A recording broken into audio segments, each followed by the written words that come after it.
date. Now, we're very happy to present Jérémie Zimmermann here with his Hacking with Care and Making Tradition keynote. Let's give a round of applause to Jérémie. Oh, okay.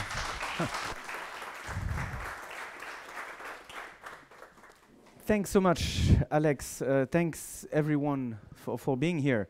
It's such a pleasure. It's such an honor to be here. It's such a beautiful, beautiful camp. We should all be immensely proud of this.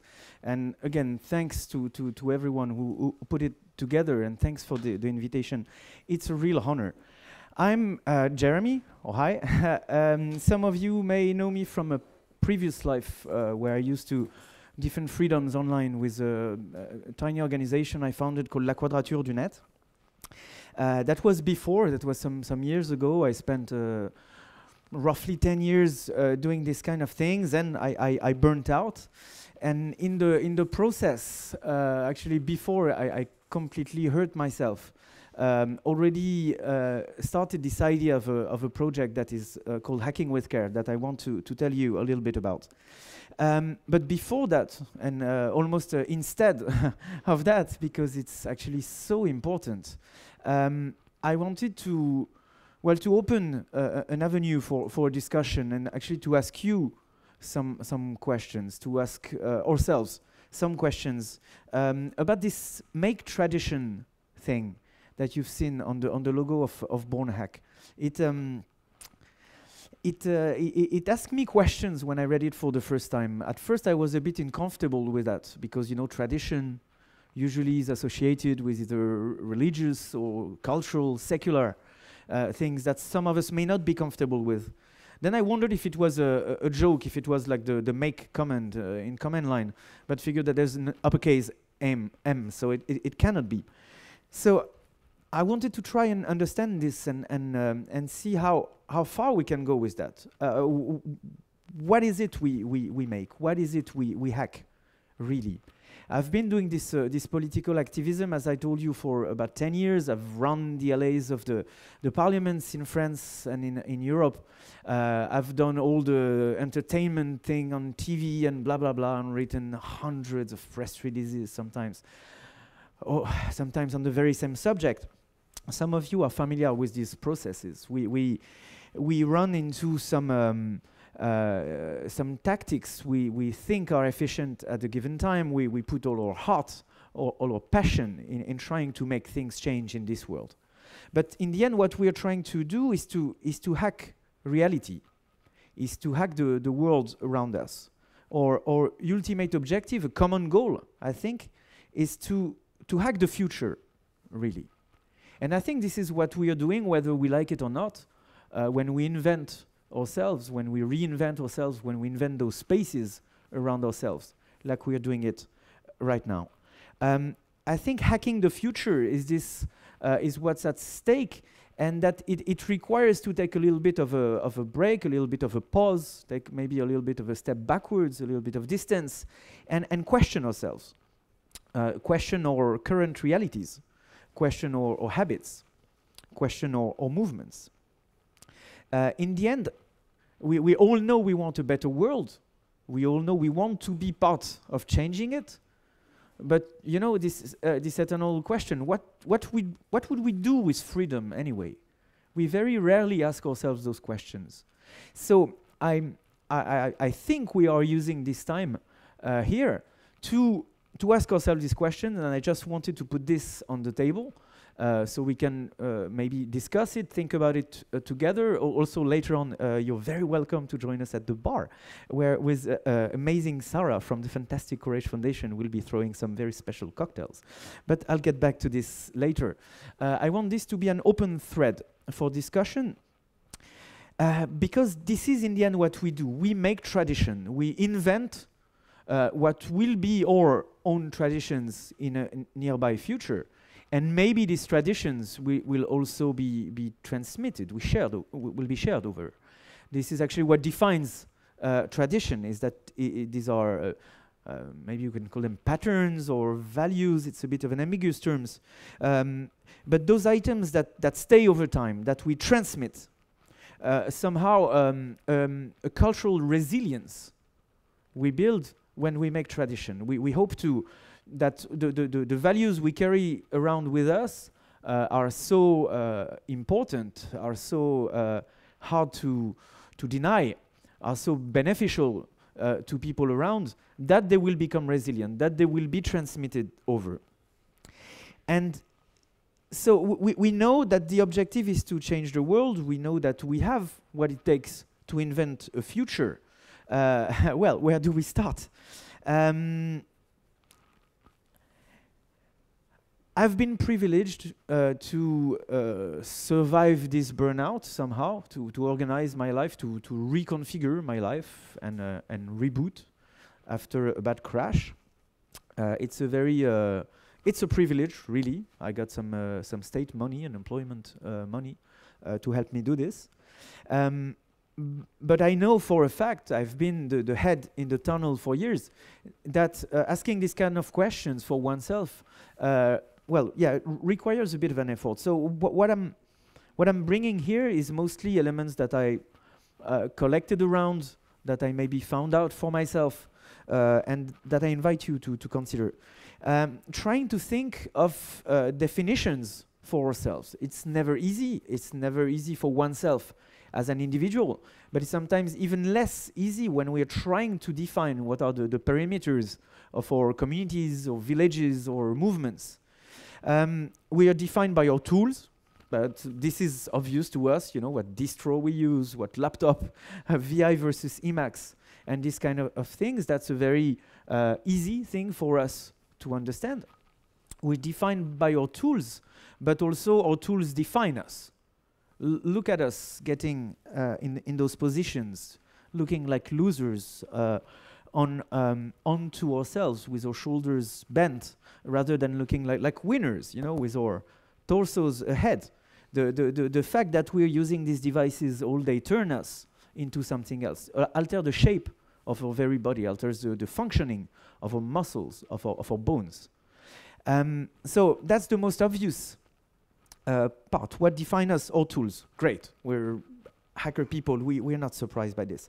Also, our environment is a great deal in defining us. It takes some time before you admit this. Remember when you're a teenager, you're a genius, you understood everything. No one has anything to bring to you because it's all out there. And someday, oops, usually you crash against reality and you figure that, well, what's around you, what's behind you, is as much part of what you are than what you thought was so great about yourself. Our environment is our culture too, is what has been transmitted by people around. Therefore, I guess that if you take an anthropologist view on this or a sociologist view, you'd have different answers to that. But whether our culture or just our relationships are part of defining us is a question that is also open.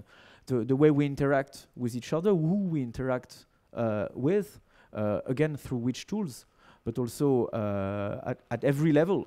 How do we connect to other people? So very often we look at these parameters without really questioning them. We accept implicitly. We create associations, Verein, because this is what exists, or we create companies. We create social groups that are very often modeled after existing structures. We borrow patterns that pre-existed us. So maybe one way of thinking, our way to make tradition, and to make this according to what we fundamentally believe into, would be to try and reinvent some of these patterns, whether they're environmental, cultural, or concern or relationship. But another of these parameters that define us is our very bodies. And that's something, again, that may sound very obvious to all of you, but quick survey here. Who among you ever had, let's say, some chronic pains, either in the neck, or the shoulders, or the arms, or the hands, from using computers or a tool? Yeah, that's a vast majority, close to the whole room here. Who practices regular physical exercise? Well, that's already that's I would say half the room. I think that's way more than your average nerd crowd. I don't. I try, but I don't really. So that's something that is obvious to many people, but that is not really obvious to at least some of us, at least half of the of the crowd here from a quick survey. We know these things. We know physical exercise is good for us, right? But it's not necessarily part of our culture. It's not part of the patterns we used to grow up with or through which we organized ourselves. So I'm not trying to convince you into some athletic movement of some sort. The point is not that we go and run in the woods after this session. But I want also to open reflection, and you see me coming with that point about hacking with care, if you heard of it before. Is that we are equally defined by our bodies and the shape of our bodies and how our bodies feel and react on a given time, as we are by our relationships, by our culture, by our environment, and by our tools. So all these are patterns that are open for us to hack. All these are avenues, all these are objects that we have somehow in front of us to try and fiddle with, to try and change ourselves, to try and change things around us, and eventually to change the world and make tradition. So, hacking with care. Some of you may have heard of it before. It's a very loose collective. It's born really from the encounter of my dear friend Emily and I. When I met Emily, she happened to be a massage practitioner, a massage artist. She's teaching massage in massage schools. She's mixing lots of different techniques together. And when I met her, I figured I knew as little about massage as she knew at the time about cryptography. Since a few years that we know each other, I learned a lot about massage, and she learned a lot about cryptography. And this is what happens spontaneously in between ourselves, and this is also what emerged from the very first day we met together. She thought that she wanted to contribute to our movements. She was very familiar with the work of WikiLeaks, for instance, and some of the struggles that were going on in the world at the time we met. She wanted to support all movements, but what she knew was massage. So she wanted to support us while contributing massage to the cause. And by speaking about this, and myself being in this advanced state of a burnout already, where I forgot how to sleep, I was constantly in an airplane, constantly with a warm device against my head. You may know these states of being. And she helped me with a massage, and well, my heartbeat and my breathing were the lowest they were in years. For a few minutes, I found myself very much centered on myself, like nothing else around was mattering, and I fell asleep, and it felt really, really good. And so I immediately saw how such a very simple, air quote, act of giving somebody a massage could, at a given moment on the trajectory of somebody who at the time was a self-defined activist, could really change a lot, could really contribute. So the idea we had is to aggregate a joyful bunch of people who share this common interest in mind.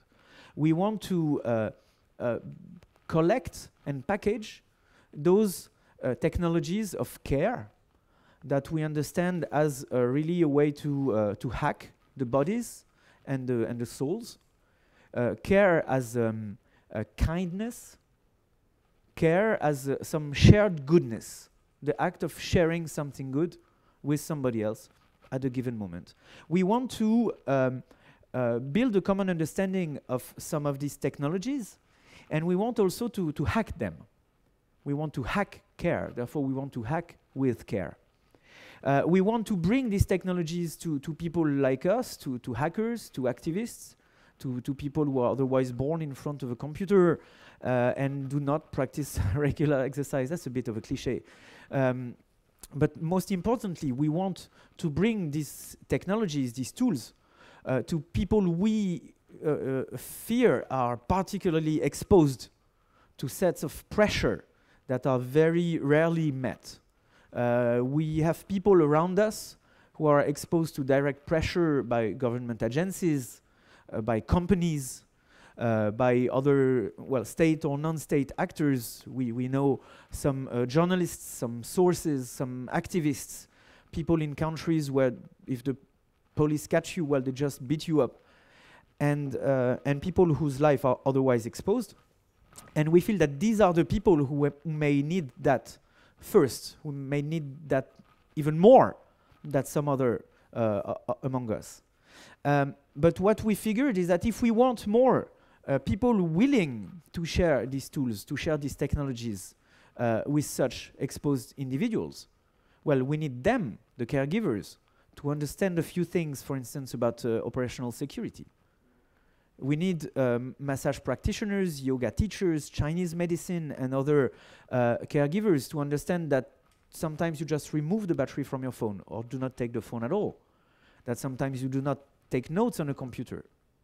That some communications must be encrypted end-to-end. So the idea of hacking with care is to explore both sides of this coin, to bring care to hackers and activists, and also the other side be bringing hacker tools and hacker ethics to the caregivers and caregiver community, understood again as a very large concept. So in our joyful bunch on the mailing list, where I think we must be between 80 and 100, we have massage practitioners, yoga practitioners, psychotherapists, motion therapists, clinical practitioners. I think we have some pediatric nurses and other medical personnel, as well as a bunch of activists, hackers, and people concerned by the more political or technological part of it all. So the point to me is that care is not only a long-term strategy for movements and for communities. Whatever we understand by this, whoever we are, whatever social environment we are part of, care is a strategic objective. We want people to go as little sad, depressed, burnout, or otherwise not feel good as we can. We need to be able to share a common understanding of what happens when this happens. We need to be able to detect when people don't feel well, the same way as we need to have a clue on how to enable them or how to contribute to have them feel better. Of course, it doesn't mean that we will start doing brain surgery. Some of these skills, some of these technologies are, of course, to be mastered only by trained practitioners. I don't pretend like I'm trained in anything that I'm not.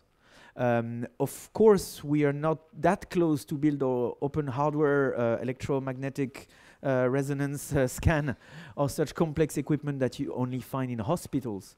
And the point is not to oppose some rosy, hippie, plant-based vision of the world to the traditional Western chemical-based medicine.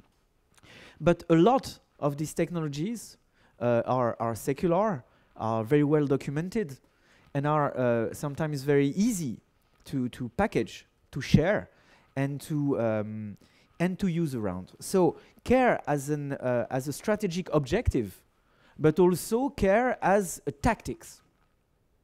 And this is what interests me the most as a former activist, as a burnt-out activist. Care as a packaged tactical tool. I could, well, you could go and take a look at the wiki of Hacking with Care. For those looking at the stream, it's hackingwithcare.in/wiki or something like this. On the wiki, you'll find quite a lot of resources that will give you an idea of what I mean by packaging these care technologies. I can't help but read one of these documents to you because it's one of my favorite, and it will also give you a sense on how we're trying to do these things. Of course, as I told you, we don't pretend like we know things we don't. So we use this humble approach, somehow the hacker approach, to do things as open as we can, be open to acknowledging our mistakes and improving upon them. So we define one document. It's a one-pager. Sorry, I'll be reading. It's always a bit... I'll try to make it quick. It's called A Few Words on Ethical Conduct in Massage. First point, always observe the precautions and contraindications. Consult the massage precautions and contraindications sign. That's another document we have. Second, respect each other. No discriminative or prejudiced speech, attitude or behavior, no violence, harassment, coercion is ever appropriate. You'll notice that we don't impose rules here. Next, observe hygiene and safety rules. Wash your hands before and after each session. Use disposable paper covers or clean towels to protect the table, cushion, clothes. Work in a safe, clean, ventilated space.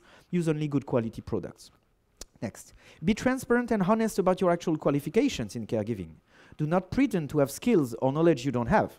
An attentive amateur can accomplish a great deal already, so no need to brag.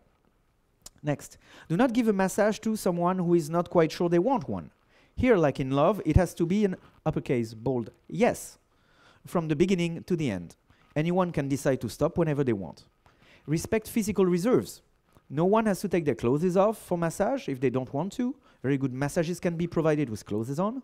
Similarly, if you, the giver, are not comfortable with nudity, you should say so. Next, because massages induce relaxation of the nervous system, it can sometimes trigger erection or reactions similar to those of sexual arousal in both men and women. It's not so frequent that you should worry about it, and besides, it is really nothing to be ashamed of.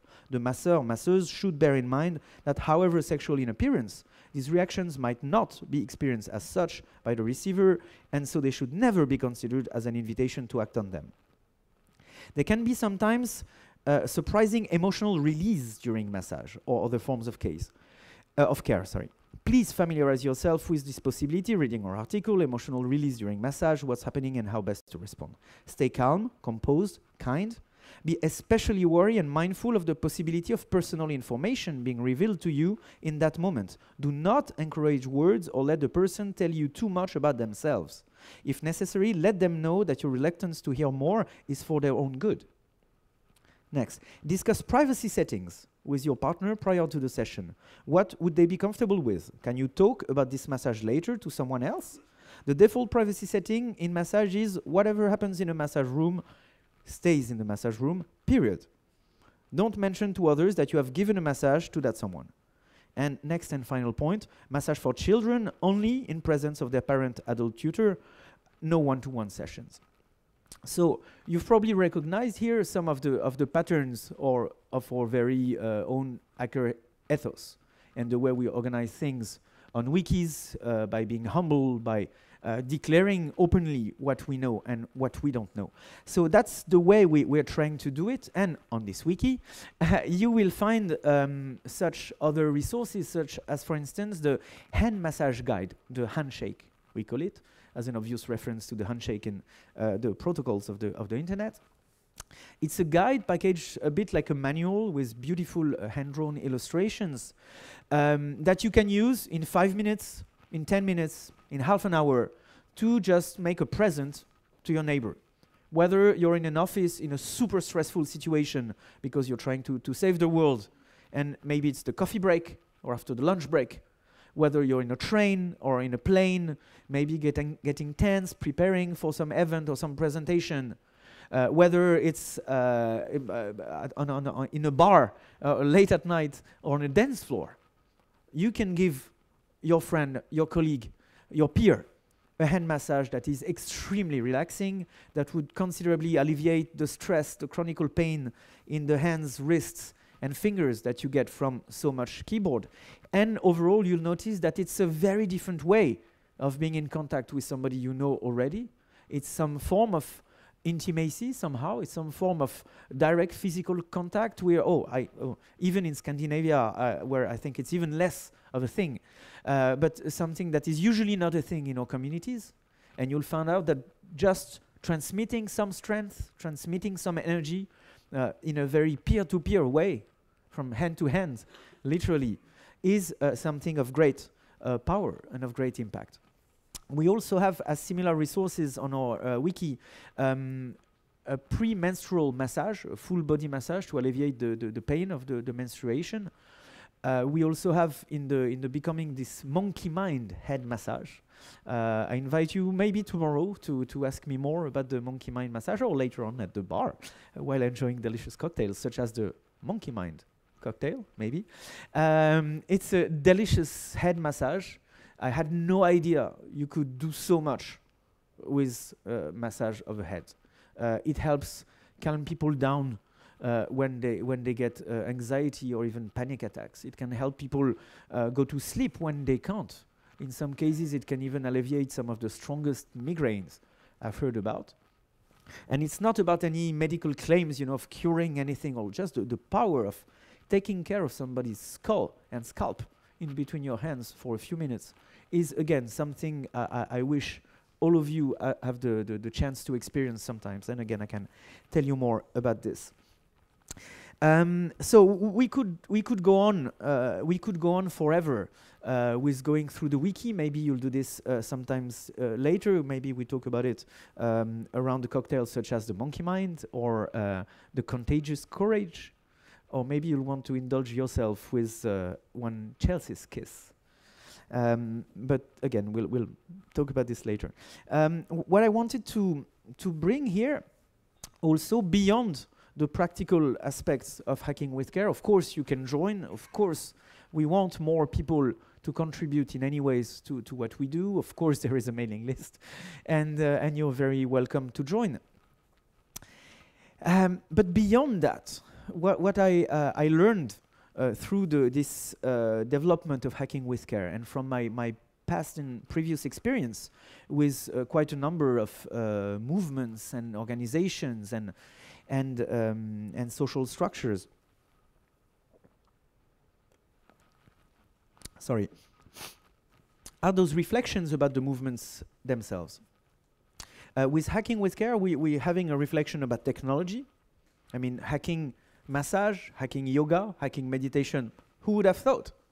But again, who would have thought 10 or 15 years ago that we would be hacking hardware and doing our own circuits, like those beautiful badges? Who thought we would end up hacking food together, like what's happening over there, or the food hacking base at the congresses and camps? Who thought we would be hacking even plastic with our 3D printers? So it's not the first time that we surprise ourselves with, oh wow, there's a whole new technology here we can take on and hack. So we have this reflection on the technology and the nature of technology, this very low-tech technology that is pressure bones and muscles and a few other tissues. But also we have this reflection about the formats and the way we organize ourselves. For years I was running, I told you, I was answering the phone. I had one day with 71 incoming phone calls, most of them interviews, and a few days with more than 50 incoming phone calls during my activist life. I was really, really in the tunnel. So with Hacking with Care, we decided we will completely emancipate ourselves from the traditional formats. Sure, we joined some events that have been organized before, and we are very happy to be part of it. But more importantly, we will organize our own events, our own sessions, our own moments, our own spaces in space and time. We've done that once in Berlin in the C-Base with our Hacking with Care sessions. We've done that many times on many one-to-one encounters or small group encounters. Last week at this fantastic micro festival, The Change, we organized a Monkey Mind head massage session where I trained 9 people to give themselves a Monkey Mind massage to 9 other people. So we want to have as open as possible as a palette to invent ourselves in terms of formats. What is so refreshing to me is that we're not running after time.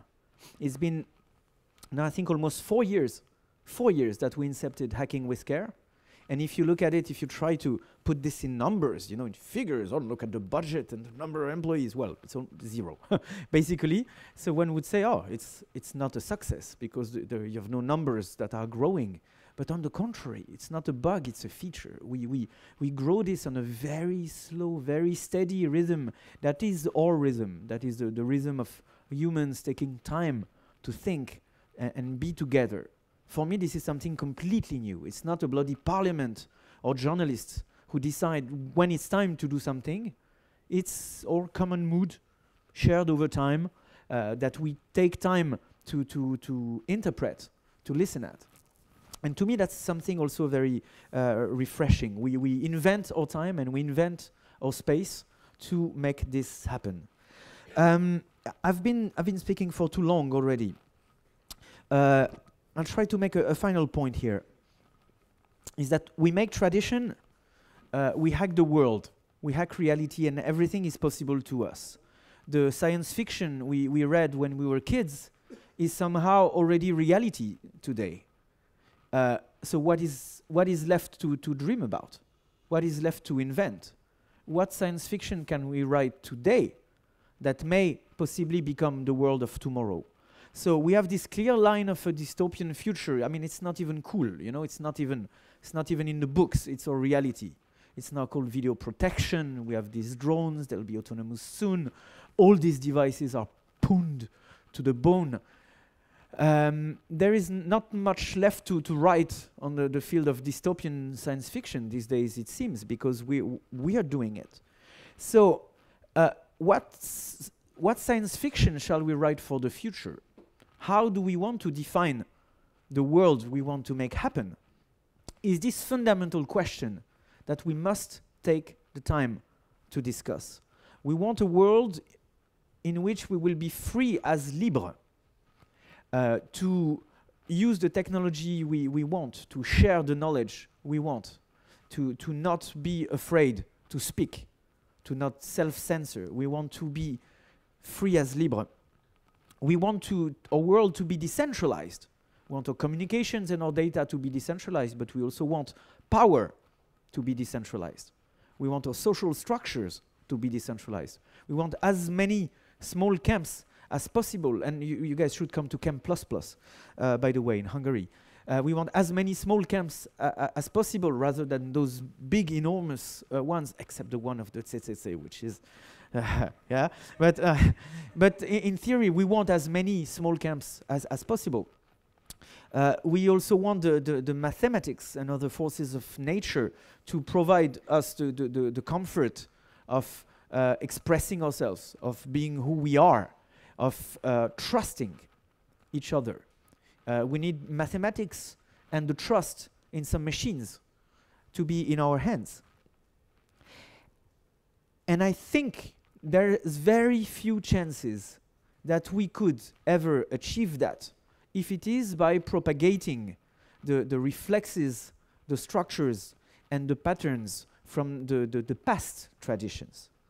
It has to be based on reflections on our very own lives, on our very own movements, that we will embed those values, not only in the way we collectively create and handle resources, not only in the way we will collectively handle infrastructure together, where the real power lies today, but also in the way we will look at each other and organize those solidarities that at the end of the day are what is really left when the structures and the movements are gone. When we make tradition, this tradition is in between ourselves. What matters is the links between ourselves, whatever the label, whatever the name of the structure we want to put around. And so here we are living in this dystopian world of the science fiction of our young ages, with a tremendous opportunity to write our own science fiction for a world that wouldn't be dystopian, for a world where our values and our ethos will be at the heart of everything we do.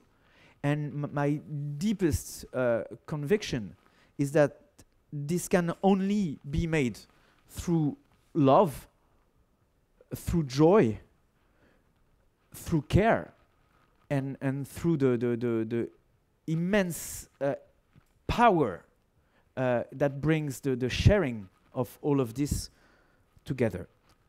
I thank you all, and let's discuss this further. Yes. So I want to hear you about this. These are questions that I mostly send you, and yeah, it's your turn now. Do we?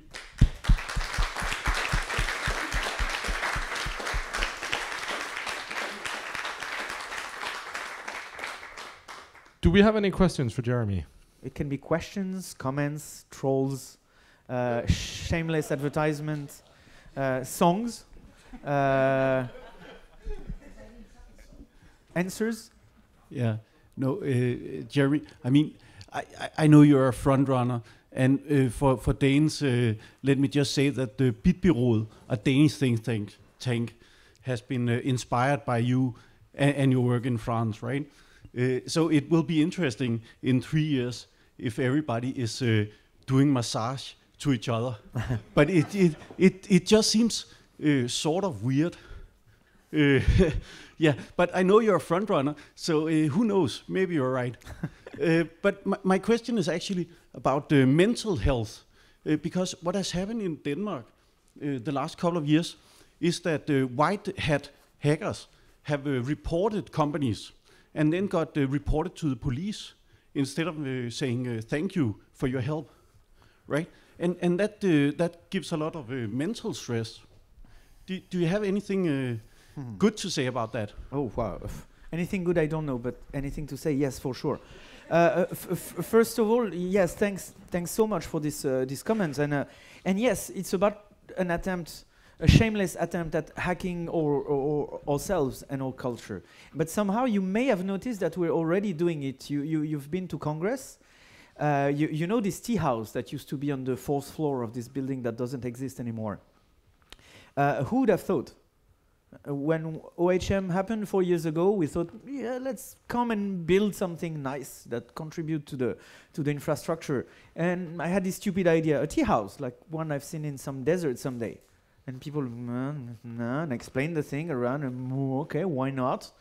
And we went there and worked our ass off, and everybody liked it from day zero. And we figured that there was so little laptops here that people removed their shoes and were comfortable, being in contact with each other. People were chatting a lot, very beautiful energy and vibration emerged from that. So the tea house and hacking with care emerged exactly at the same time. It's hard to say if the tea house is a project from hacking with care or if they, but that's a part of a hack that worked wonderfully. There was a tea house at every Congress since then. I brought one to Chem++, I brought one to Change. If I find a cargo next year, I will maybe bring one here to the island, And who would have thought, again, 5 years ago, that hackers would hack tea and sit down around on the floor around round tables and have a good time chatting. Not through computers, I mean. To your question about mental health, of course, it is an enormous area that we are interested in too.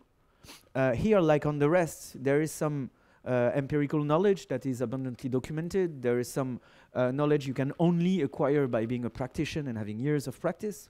So we don't try to overstep or competencies here. There's a few pages on the wiki with resources on mental health. Some very concrete guides that have been written by some activist communities here and there. You have lots of LGBT groups who produced material on this. Lots of people in Latin America, in some remote rural areas. So some of this documentation is there already. What we've done so far at the Hacking with Care sessions, we had a I'm a psychotherapist, ask me anything session. And as a way to bring our hacker ethos to the thing, we thought we would anonymize the communications on this. So we had this box and these post-its, and people would write questions and put them in the box. So they wouldn't be embarrassed to speak them loud. So we could then read the question and ask them to a practitioner. And it was one of the most interesting discussions ever. Because of course some of these questions were personal, but so many of these cases resonated among each other because we all knew of some cases, what's when you don't want to wake up in the morning, What when somebody doesn't want any help? And such very grave questions. Well, at least this time, it happened that we could also hack this together, hack the knowledge out of this practitioner and turn it into precise, concrete pieces of advice. Another very concrete item was this workshop called Hack Anxiety, where breathing exercises that you somehow force on somebody's chest and belly, and you would hack their breathing together and make them come down from a panic attack. I've practiced that, unfortunately, a couple of times, and it just works, you know. So maybe we'll turn that into a video, maybe we'll turn that into a guide. It will depend on all the energies and resources we have in the future. But of course, it's a major area of research. I mean, look at how many people around us are getting, depressed or anxious or burnout. I think it's particularly vivid, in our communities where lots of introvert people are under tremendous amounts of pressure. Cool. Do we have additional questions? We have one over there. In the meantime, maybe I can use the time you walk with the microphone to to mention that we will be with Sarah making cocktails later on at the bar, and that you can come and enjoy one of these monkey minds, or a contagious courage, or Chelsea's kiss. They will be delicious. We just need to fix a few things. Wonderful. They're probably not poisonous. Probably not poisonous. Thank you, Jerry, very much for the talk. And thank you also to Sarah for the cocktail bar you're going to do soon. I look forward to that. I just wanted to mention that about the part of burning out and about the part of doing this kind of work that a lot of people in here are engaged in, which is, especially when it's global, like political activism and things. I've done a lot of political activism as well, and like in the physical world. In my experience, one of the best groups I was in ever was deliberately built and planned from beginning, with having like every meeting there was a longer session talking about how we were and how the group was than the actual subjects that we were discussing. It also took place in a sauna place, so there was chilling in the sauna, and really relaxing was a very big part of it.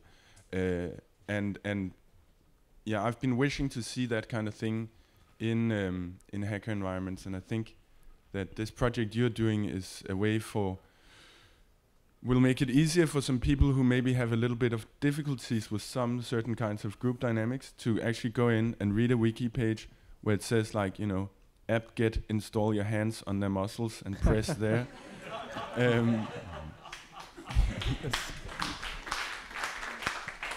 So I enjoy that because in some of the environments I was in, people had an easy time like with physical intimacy or asking and looking somebody in the eyes and saying, how do you feel? So I'm very appreciative of the work you're doing here, and especially because it's, like you say, also your growth curve is a very small one, so that you're planning this. You've experienced stress, you've burned out from it. You say, this is not something I want on my worst enemy, and let's try to do that. And I will support you greatly in that. Thank you very much.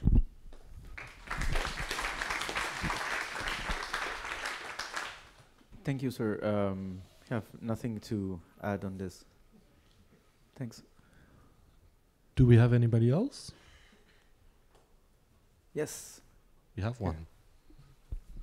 When you earlier asked the thing with the exercise into the room, like I kind of thought to myself, it's something that has become quite important for me in the past couple of years, but I thought, I think I have never discussed this with anyone in this community, but it's kind of an interesting thing to just note. And also, like, I don't know, I recently read that there was a study that left-wing people tend to do less exercise than more right-wing people.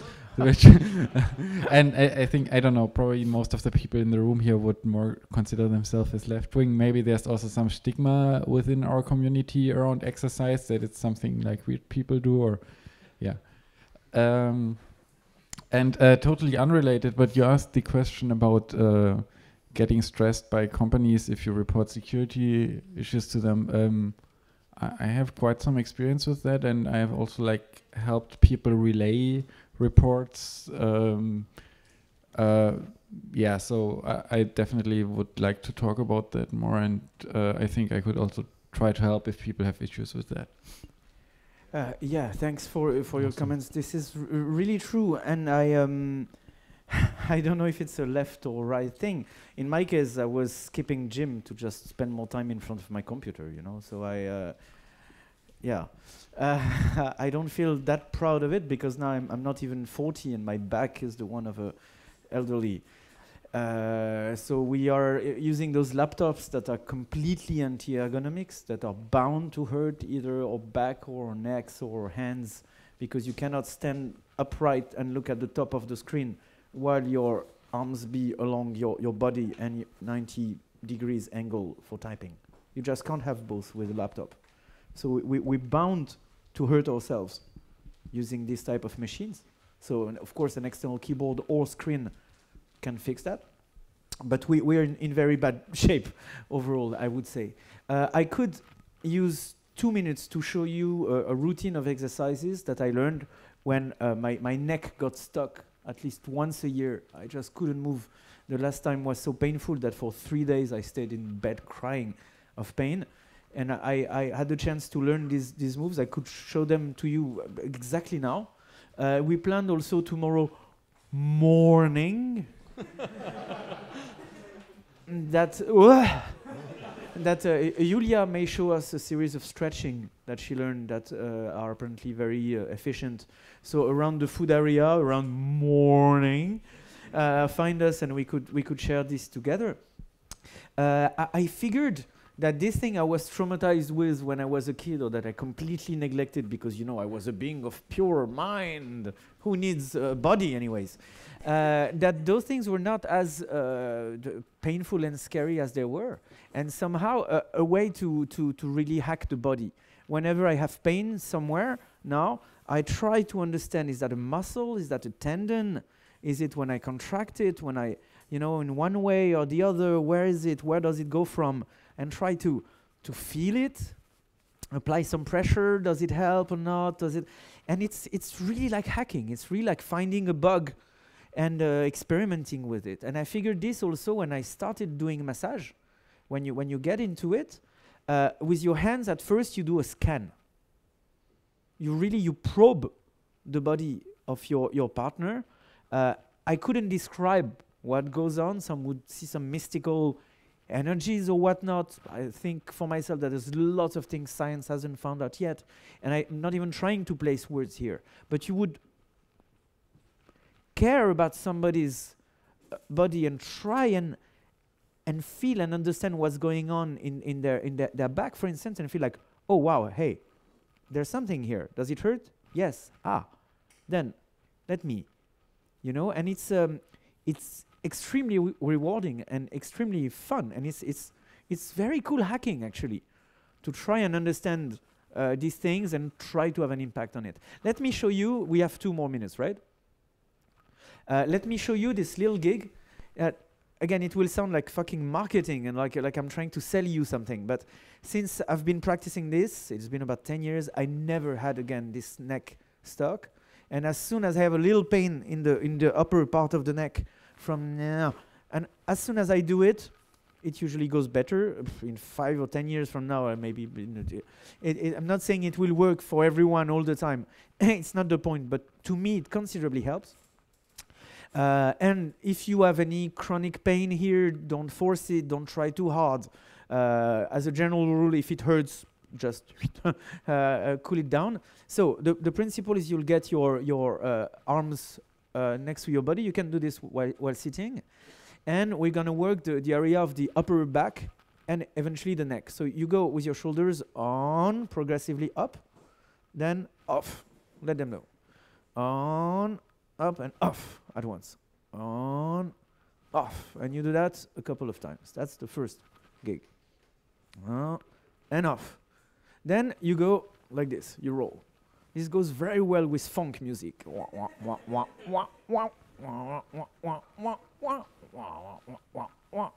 Then in the other direction, slowly change direction.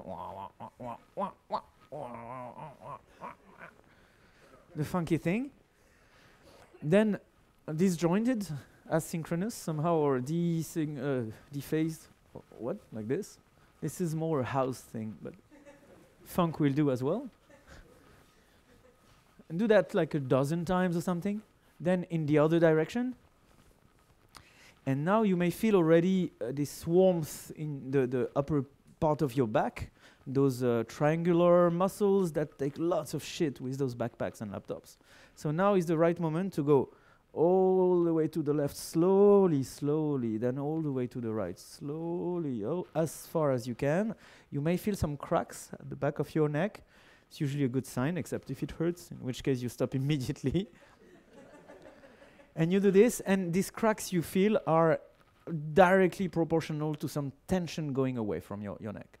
Then you go back in a center position, and like a turtle, you just move your head like this. What music do you recommend? Dubstep. This is definitely a dubstep move. And go very slowly back and forth. You may feel some other cracks at the back of your neck, and that's it. If you're comfortable with it, you could add one like this on the left and one this on the right, but if you're in pain, it might not be a good idea. So I'll run this again quickly. On, off, roll, roll, roll, roll in the other direction, asynchronous in one, asynchronous in the other, left, right, and then the turtle. So you can do this in 1 minute, really. Anytime it hurts, maybe every day if you have some issues here. I hope it's as useful to you as it was to me. Very cool hack, no?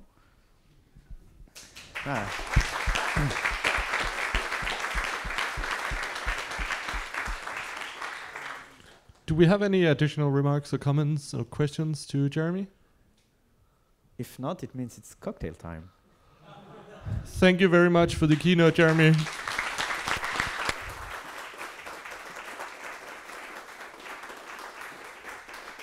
Thank you.